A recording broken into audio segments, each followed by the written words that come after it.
So tila hindi nga po natutuwa ang mga Pinoy sports fans matapos sabihin ng isang newscaster sa CBS News sa Estados Unidos na ang ating Pinoy pride at pinagmamalaki na si Alex Ayala ay isang Amerikano umano na may origin lang ng Pilipino.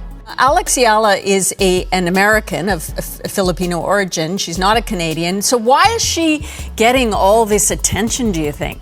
Dahil dito ay nagwawala ngayon sa social media ang Pinoy dahil tila inaangkin daw ng Amerika si Ayala kahit purong Pilipino naman talaga ito. Bukod dyan ay ang isa pa sa medyo hindi kinatuwa ng mga fans ay dahil hindi man lang daw inayos ng Pilipinong kausap ng newscaster ang sinabi nito na Amerikana si Ayala.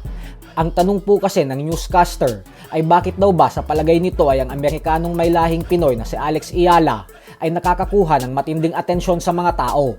At ang naging sagot po dito ng Pinoy na ini-interview ay dahil nagsasalita daw kasi ng Tagalog si Ayala. Giit ng mga Pinoy fans na sana man lang daw ay sinabi nito na dahil isang tunay na Pilipino si Ayala at walang lahing Amerikano kasi born and raised ito sa Pilipinas. Makes all of us so proud. She speaks the language. Sa kabilang banda naman mga idol ay makalipas nga po ang 8 buwan magmula nang matalo sa isang kontrobersyal na desisyon ang matibay na Meksikanong si Sebastian Hernandez sa kamay ng pound-for-pound Japanese superstar Junto Nakatani ay muli po itong nagbalik sa ibabaw ng lona kagabi sa Mexico kung saan hinarap niya ang kapwa Meksikano na si Jose El Tigre Lopez. At dito nga po ay hindi na nag-aksaya pa ng panahon si Hernandez dahil agad niya itong tinalo via second round technical knockout. Kaya naman umabante na ang kanyang record ngayon sa 21 wins with 19 knockouts at isang talo lamang. Tamang papawis lang po ang ginawang ito ni Hernandez dahil sa susunod na buwan ay nakatakda na siyang lumaban ulit sa bansang Japan kontra kay Kyonosuke Kameda. Dito ay manunood po ng personal ang angas ng Pinas General Casimero dahil base sa ating nakakausap sa loob ng Team Casimero ay kapag nagtagumpay si Hernandez kay Kameda ay ito na ang susunod na makakalaban ni Cuadro Alas sa buwan ng Disyembre. Ito ay dahil matapos lumapit ng kampo ni Hernandez sa Japanese promoter na si Koki Kameda upang hingiin ang laban kontra kay Casimero.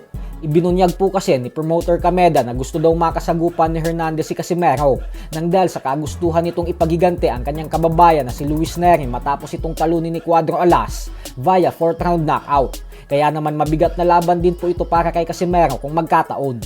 Samantala, naglabas naman nga po ng update si Keyshawn Davis matapos itong umatras sa laban kontra kay Devin Haney. Ayon po kay Davis ay ang gusto niya daw kasi na magiging bayad sa kanya laban kay Haney ay tumataginting na $5 million. Bagay na napakalabong mangyari dahil ang pinakamataas na natanggap niyang bayad sa buong boxing career niya ay $1 million lamang. Kaya panalong-panalo na sana siya sa inalok na $2.1 million ni Bob Arum para labanan si Haney. Kaya naman kayo na lang pong umusga dyan. So hanggang dito na lang po muna tayo mga idol. Sports Talk PH